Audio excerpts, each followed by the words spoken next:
Bien, ahora sí. Bien, este es el medidor de cocadas. Como estaba leyendo hace un momento, la profundidad mínima del dibujo marcado por ley es de 1.5.6 milímetros, pero es altamente recomendable sustituir los neumáticos antes de llegar a los 2 milímetros. La forma de comprobarlo es mediante el uso de este medidor de cocadas, ¿sí? Y esto... A ver, vamos a ver por qué lo puse. Qué pena. Bueno. Bien. Entonces acá ven, este es el instrumento que me serviría pues para medir las cocadas. 8, lo ideal, 3 a 4 más o menos, y 1.6, menor de 1.6, definitivamente no. Las recomendaciones es uno nuevo, son 8 milímetros, mínimo 1.6, en verano 3 y en invierno 4, porque justamente en invierno llueve, pues nosotros necesitamos mejores cocadas para poder desplazar las aguas entre estos espacios, ¿sí? A ver, dice, la profundidad del dibujo de unos neumáticos nuevos es aproximadamente de 8 a 9. Legalmente puedes conducir con ellos hasta llegar a una profundidad mínima de 1.6 en el 75% del ancho de la banda y alrededor de toda su circunferencia. Sin embargo, te recomendamos encarecidamente que cambie los neumáticos de verano y bueno, ya está, lo mismo. Bien, distancia de parada. La distancia de parada contiene dos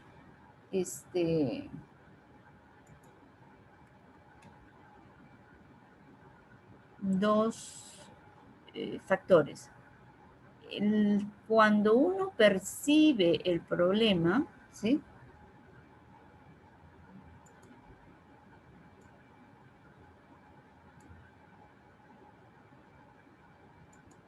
Bien, cuando uno desde esta distancia percibe el problema, ¿no? Lo veo, ahí está. Voy a recorrer lo que se denomina una distancia por lo que me demore mientras que estoy yo conduciendo en darme cuenta, en percibir el problema y reaccionar aplicando los frenos. En ese momento yo recorro una distancia mientras que me estoy dando cuenta y aplico los frenos, ya he recorrido una distancia. Y esta es la que siempre yo digo, y de ahí ya me persino, porque dependiendo de la velocidad que ustedes lleven, dependiendo de esa velocidad, va a por fin detenerse el vehículo. Entonces, esa primera distancia ocurre más o menos en la percepción de uno es más o menos entre 2 a 3 segundos. La norma sí está considerando ahora 2.5, aleluya, porque antes decía que nosotros lo hacíamos en tan solo 2 segundos, cuando prácticamente el resto de las normas trabajaban con 2 segundos. En cambio nosotros, nuestra reacción era de 2 segundos. No, y un poco lo cuestionable era de que ellos consideraban, decían dentro del texto, que el conductor reacciona en el tiempo de 2 segundos, pero las tablas mostradas correspondían prácticamente a una reacción tardía de 2.5 segundos. Entonces había allí una incongruencia. Entonces ya la norma, por eso he puesto así, ahora, ya por fin considera 2.5 segundos. Ahora, antiguamente, no sé si lo tengo la tabla más adelante, pero antiguamente se consideraba, a ver,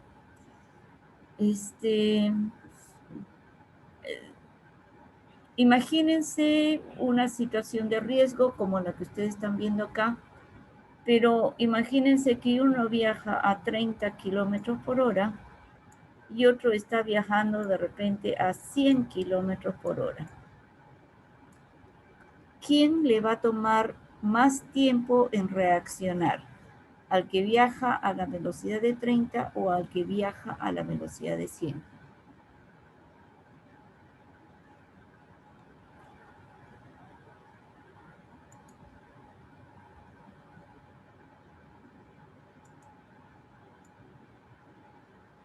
ver.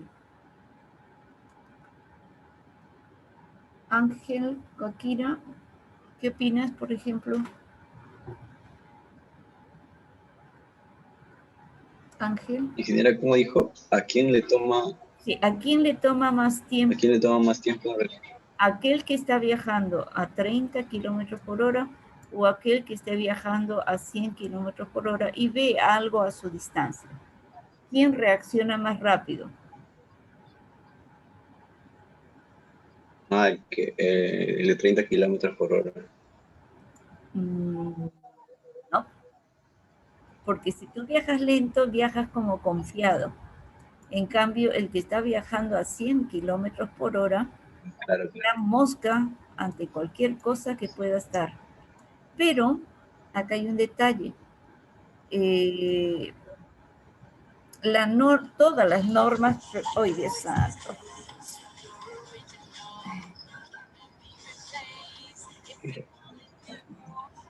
Voy a bajar el volumen para no tentarme contestar. Ya, el que viaja a... Ya, el que está viajando lento definitivamente tiene una reacción más tardía. Y antiguamente se tenía la tabla de esa manera. Los que viajaban a 30 kilómetros por hora, el tiempo de percepción era considerado 3 segundos. El que viajaba a, bueno, antes se hablaba de velocidad máxima de 150, ahora estamos hasta 130 nomás. Para el que viajaba a 150 reaccionaba en 2 segundos. Y más o menos era 2 segundos, 2 segundos. Y acá era 3, 3. Y después acá había un rango, me parece, algo entre 50 o 60. Y 90 sería más o menos, sí, aproximadamente 90. En la cual ya se hablaba, por ejemplo, de 2.8, 2.7, ya iba bajando. Entonces teníamos una variación de tiempos de percepción en función a la velocidad. Pero de alguna manera ahora es constante, ahora se hace promedio. ¿Por qué?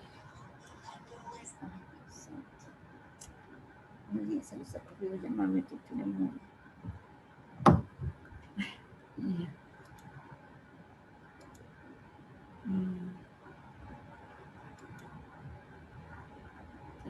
No, paso a la siguiente para explicar mejor.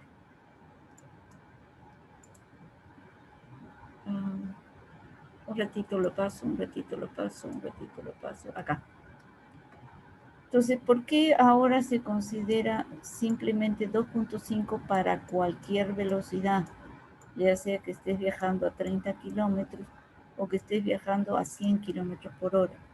Porque si bien es cierto, este que está acá necesita más tiempo de reacción, este que está acá viaja a 2 segundos, mejor dicho, reacciona más rápido, el que está viajando a 100. Pero el que viaja lento tiene un mejor campo visual. Y entonces su reacción de alguna manera tiene un mayor campo visual y logra reaccionar a tiempo ante el objeto que pueda estar presente. En cambio, conforme va incrementando la velocidad, el campo visual se reduce. Entonces tú necesitarías, digamos, de más distancia, ¿no? De más distancia para poder tener este mismo campo visual y por ende más tiempo para reaccionar. Por eso que ahora se considera simplemente 2.5. O sea, si bien es cierto, este de acá me pide 3 segundos versus con este de acá, pero este de acá necesita mayor retiro para poder tener un mejor campo visual como el que tiene el que estaba viajando a 30 kilómetros por hora. Entonces se hace como una especie de promedio y ahí es que se considera actualmente 2.5 para cualquier velocidad, ¿sí? Bien. Entonces, la primera parte es la fórmula, perdón. La fórmula de velocidad es igual a espacio sobre tiempo. Pero como estamos hablando de distancia, entonces esta distancia va a ser igual a la velocidad por el tiempo de conducción, ¿sí? Esta primera parte es así de simple, velocidad por el tiempo de conducción. Pero aparece este coeficiente de 3.6 para yo poder reemplazar en unidades de kilómetro por hora, reemplazar mi tiempo de reacción en segundos y esta operación obtener la distancia en metros, no en kilómetros, ¿sí? Entonces es un factor que se introduce para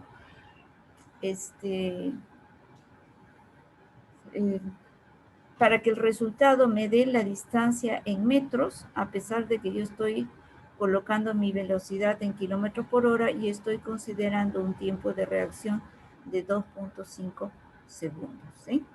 Entonces la primera parte ya está resuelta. Inclusive, si hacemos... No, está bien. No, sí está. Si nosotros hacemos 2.5 entre 3.6, algunos ya colocan ese factor que multiplica a b, introduciendo el valor de 2.5. Lo dividen allí 2.5, a ver.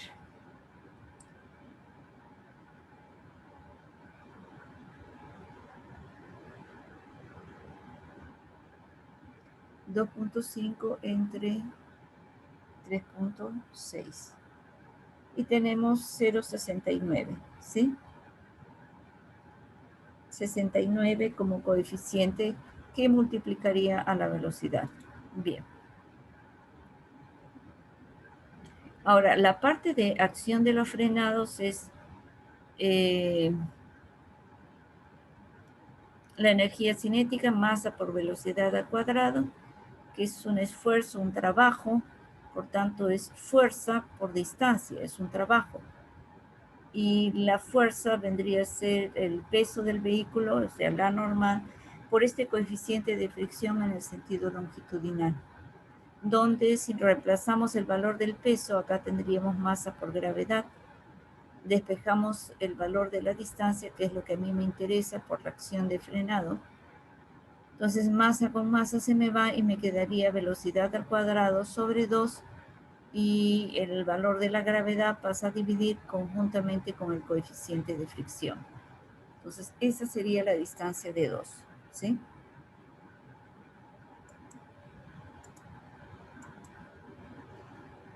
Si nosotros reemplazamos en la anterior la gravedad por 9.8 metros por segundo al cuadrado, igual acá la velocidad en kilómetros por hora, me estaría resultando también la distancia en unidades de metro. O sea, ahí interviene un coeficiente que se convierte en 254 para poder reemplazarla a velocidad en kilómetros por hora, ¿sí? Reemplazo la velocidad en kilómetros por hora y ya con esta operación divido entre este valor y me da la distancia en metros, porque ya introduje la gravedad con el valor de 9.81 metros por segundo al cuadrado. Bien. Ahora, ustedes mencionaron que la pendiente tiene efecto en la distancia de frenado. Ahora, este valor de coeficiente de fricción es un valor bastante pequeño. Estamos hablando de tal vez 0.30 y tanto, ¿no? 36 de repente. Y la pendiente, en este caso, observen que no está con el símbolo de esta manera, sino así simple. Por tanto, allí se reemplaza en centésimos. Digamos, una pendiente del 6% sería 0,6. Entonces, si la pendiente es de bajada, esto se tiene que trabajarse con signo negativo. Al ser signo negativo, este valor se reduce aún más, haciendo entonces que la distancia que obtenga al dividir la velocidad entre un coeficiente pequeño incremente la distancia. Entonces, lo que quiero decir es, si ustedes se olvidan por casualidad cuánto debe ser este signo, consideren negativo para rampa de bajada, porque es lógico que si yo aplico los frenos, voy a necesitar más distancia. Entonces tiene que reemplazarse la pendiente con signo negativo para reducir esto y el valor operado se incrementa.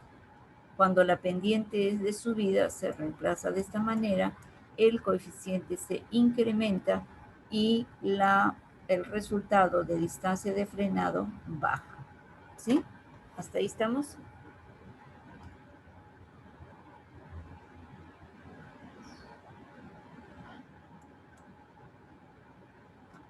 Bien, entonces el resultado de operar estos dos factores me da una distancia en metros. La velocidad directriz debe ser reemplazado allí, tal cual, en kilómetros por hora. El tiempo ya actualmente lo considera 2.5, antes decía 2, era muy poco. Y los resultados que ellos tenían en la tabla era para operado con una reacción de 3, no, de 2.5 segundos, sino de 2, como ellos decían. Bien, el coeficiente, eso sí tengo que hacer hincapié, es un coeficiente por rotación en el sentido longitudinal y cuando el pavimento está en estado húmedo. La pendiente es en decimal, o sea, en tanto por uno y con su signo. Si es pendiente negativa, negativa. Si es pendiente de subida, de subida. Y considera que ya es un obstáculo todo aquel que tenga una altura mayor a 15 centímetros, ¿sí? Y por supuesto, esto observado de alguien que se encuentra a 1.07. Observen esto, a ver.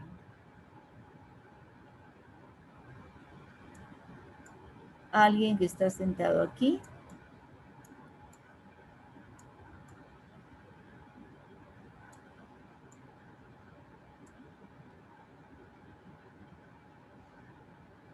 Entonces, alguien que ha estado acá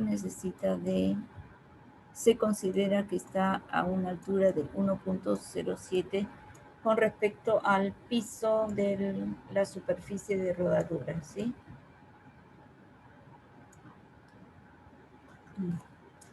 Ya, alguien me diría, pero ingeniera, ¿y qué pasa con los camiones? ¿Qué pasarían con los camiones? Acá se está contemplando vehículos ligeros.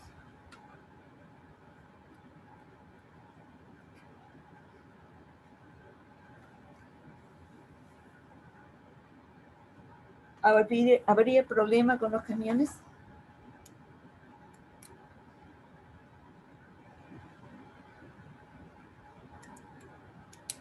Mire, en este caso, si yo tomo en consideración el conductor que está en un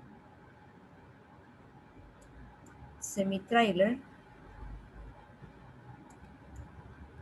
este conductor está sentado a mayor altura que los conductores de vehículos ligeros, por cuanto este tema de distancia de frenado ha sido obtenido considerando la situación más crítica que en este caso sería para el conductor del vehículo ligero. Los de los vehículos pesados no, porque tienen un mejor panorama, tienen mayor altura, están sentados mucho más arriba, por cuanto su panorama de visión es mucho mejor que el de los vehículos ligeros.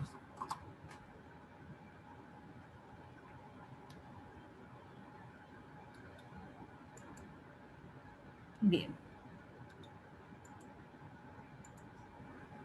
Entonces se considerará positiva. O sea, si tienen ustedes una pendiente del 6%, se reemplazará como más 0.06. Si tienen una pendiente de bajada como esto, se trabajará con una pendiente de menos 0.08. Bien, esto es lo que les decía, me parece. No. Ya, este creo que ya es la nuestra. O de otra. A ver, es cierto que cuando llueve el conductor tiende a minorar la velocidad. Así fue calculado en muchas normas por años, como el que se muestra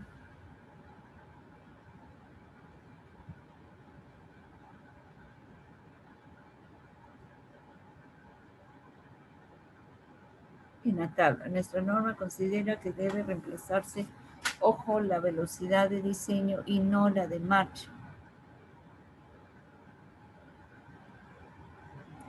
Podría considerarse que esto brinda un cierto rango de seguridad. ¿A qué voy? Miren, ya la norma o las actuales normas ya consideran un tiempo de percepción de 2.5, sea cual fuere la velocidad de diseño.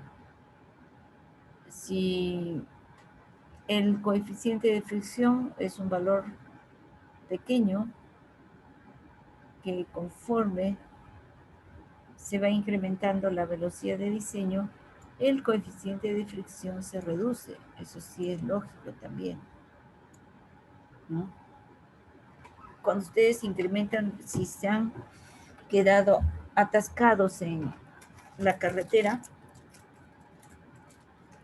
por, ya sea en arena, fango, lo peor que hacen es incrementar la velocidad para tratar de salir de ese, de donde ustedes se han, digamos, quedado atorada la llanta, ¿no? Entonces, conforme se incrementa la velocidad de diseño, el coeficiente de fricción disminuye.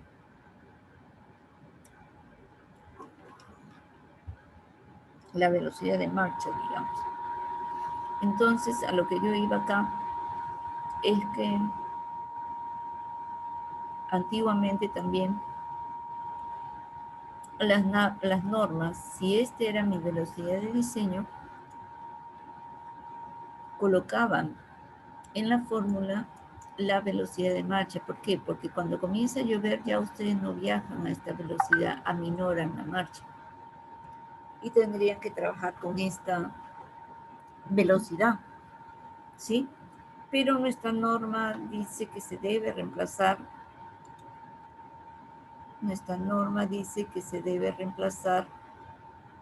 acá, la velocidad directriz, aquí, la velocidad directriz o de diseño, cuando antiguamente se reemplazaba el tema de velocidad de marcha, porque al viajar en un pavimento húmedo, uno tiende a viajar con una velocidad menor.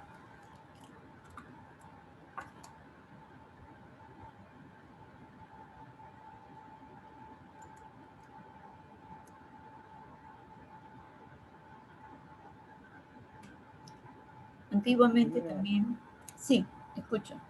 pero se puede diseñar para que la carretera, a pesar de que esté lloviendo intensamente, mantenga una velocidad de diseño, porque yo he viajado, por ejemplo, en carreteras a una alta velocidad y a pesar de que está lloviendo, así, Ha viajado a alta velocidad.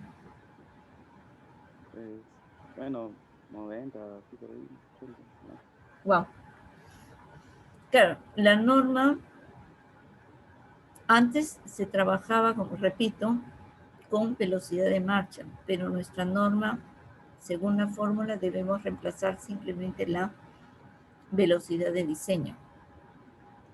En otras, ¿ves? Nuestra norma es velocidad de diseño. Y acá lo que se reemplazaba era un rango o velocidad de marcha. Pero aún así, pues como tú dices, para nosotros sería más seguro, porque estamos trabajando con una velocidad mayor en la fórmula, o sea, la velocidad de diseño, ¿no? No la estamos reduciendo. Entonces, de alguna manera se puede considerar que eso nos da un cierto rango de seguridad, una cierta holgura. Claro, lo recomendable y generalmente la mayoría de los conductores, especialmente en zona urbana, que estamos supeditados a otros conductores, es decir, a nuestros costados hay otro volumen de tráfico que está interfiriendo en nuestra marcha. Y ahí atinamos a reducir la velocidad de marcha cuando está lloviendo, para evitar que nuestra acción de frenado, si es necesario, nos quede corta.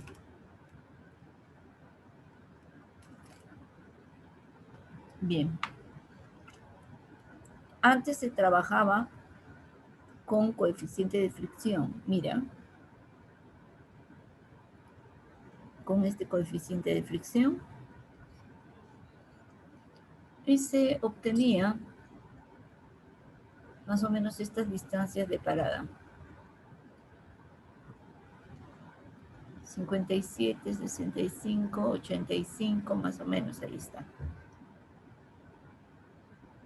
Ahora.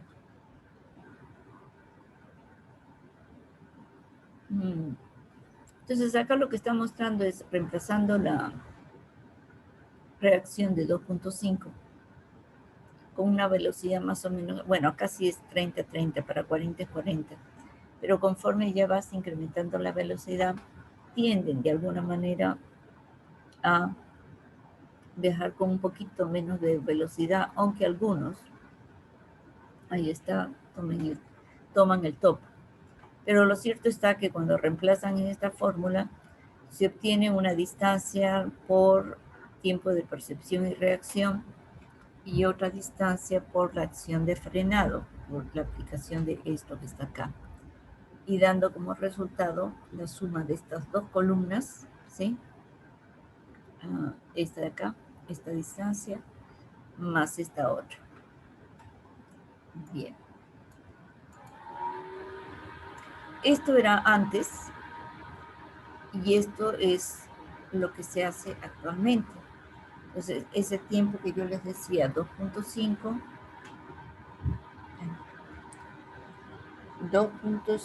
dividido entre 3.6, a ver, ¿por qué no está saliendo? 2.5 segundos entre 3.6.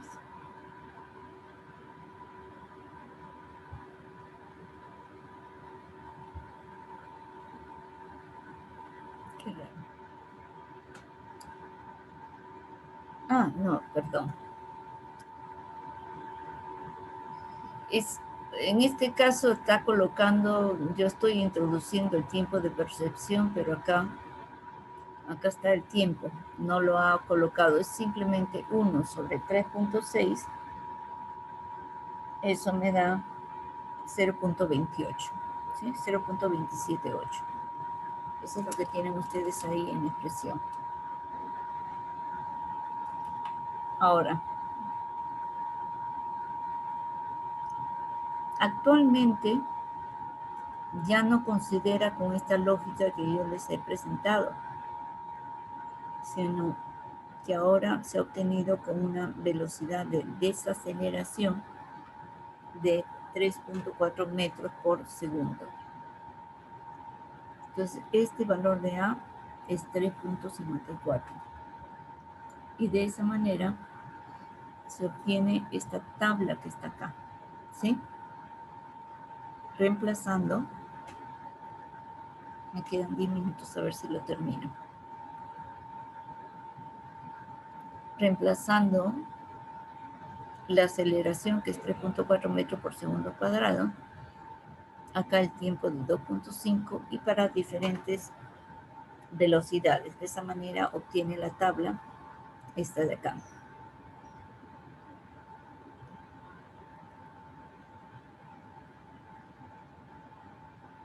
Bien. La tabla 205 antes era de esta manera, que incluía la pendiente del 0, 369 en pendiente negativa y 369 en pendiente positiva. Ahora la norma dice que la tabla 205.01 es esta, exclusivamente esta de acá para pendiente nula.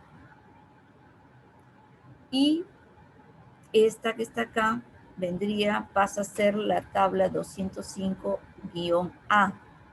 Esto lo han hecho para evitar tener que renombrar todas las tablas, ¿sí? Entonces le agregaron la letra A, separaron en dos, porque antes era con pendiente nulo, ¿ven? Acá antes era con pendiente nulo.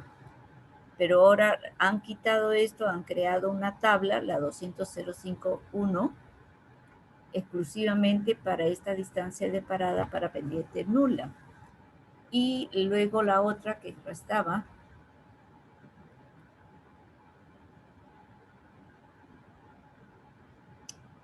han creado esta de acá, la 201A, en la cual han quitado la del 0% y tenemos exclusivamente para rampas de 3, 6 y 9 en bajada, negativo, o 3, 6, 9 de subida. Entonces acá que dice pendiente nula o en bajada debería ser retirado del texto de la tabla, del título, del encabezado. Entonces debe decir simplemente de bajada y el otro debe decir simplemente de subida.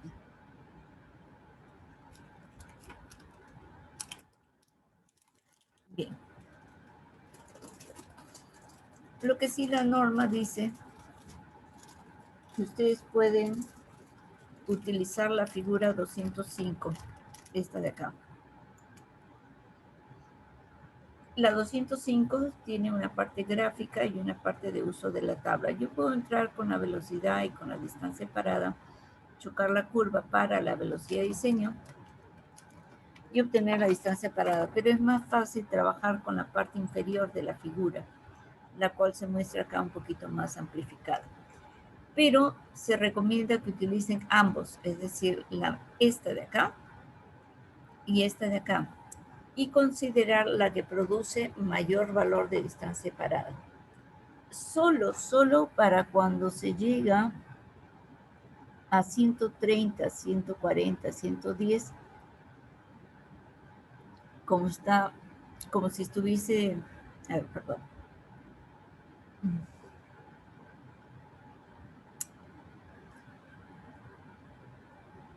Ya, cuando están ustedes con estos valores bajitos, esta tablita que pertenece a la figura produce mayor distancia de parada que esta de acá. Para los mismos valores de velocidad de diseño, esta distancia resulta ser más corta, por ejemplo, con 110 y 3 menos 3%, 110 y menos 3%,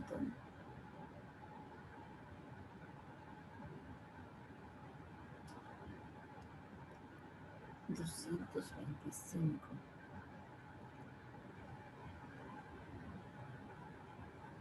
Y todavía que está más alto. 100 con 3.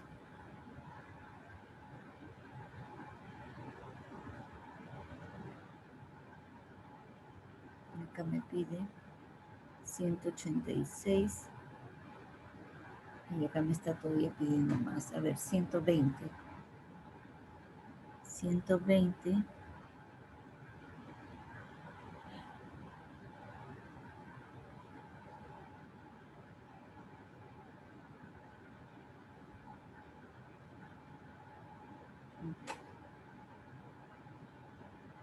Y voy a ver uno más cerquita.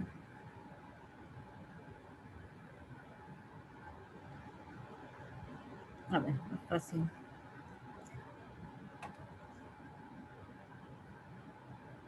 Si se me corta, vuelven a entrar un ratito más, pero ya el tema que falta ya es poquito, ¿sí?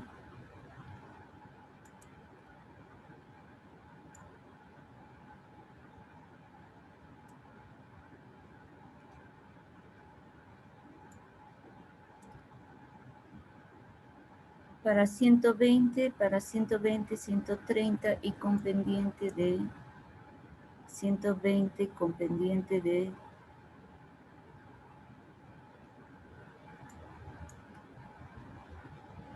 120 con menos 3 me da 270. Y acá me pide 283, ¿ven? Ya esta me pide más distancia. Ah, no, 270 todavía. A ver, 310, qué raro, 310.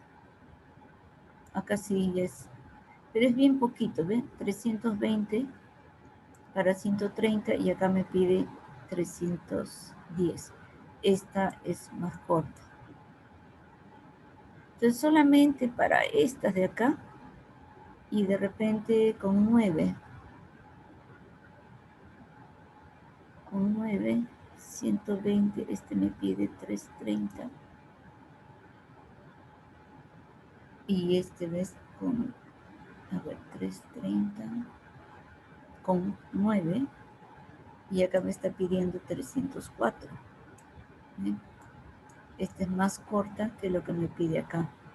Pero bajo otras circunstancias, la tabla, o sea, casi para todo esto de acá, la tabla me pide más que esto, o sea, la figura anterior.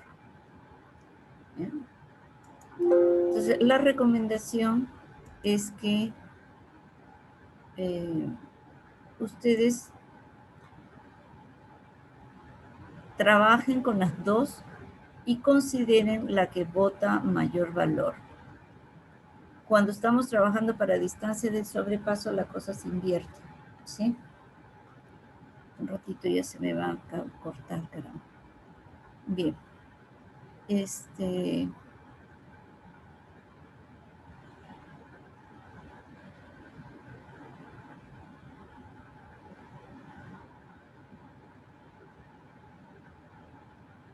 Ya.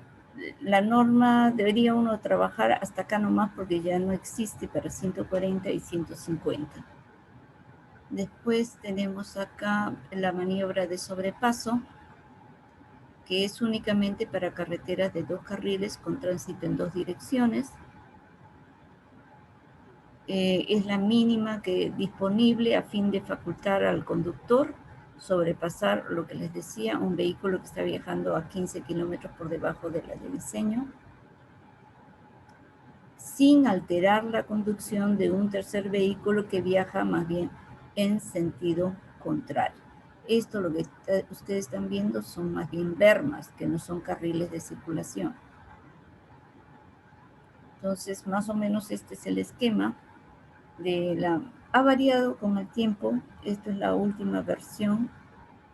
De acá unas... Ya serán unos 10 años hacia atrás, más o menos. Había otra forma de considerar. Pero más o menos es esto. Hay una primera etapa que el conductor se da cuenta que ya puede hacer la maniobra. Después acá que se pone en esta posición delante del que va a ser adelantado. Eso le toma 1/3 de la distancia total.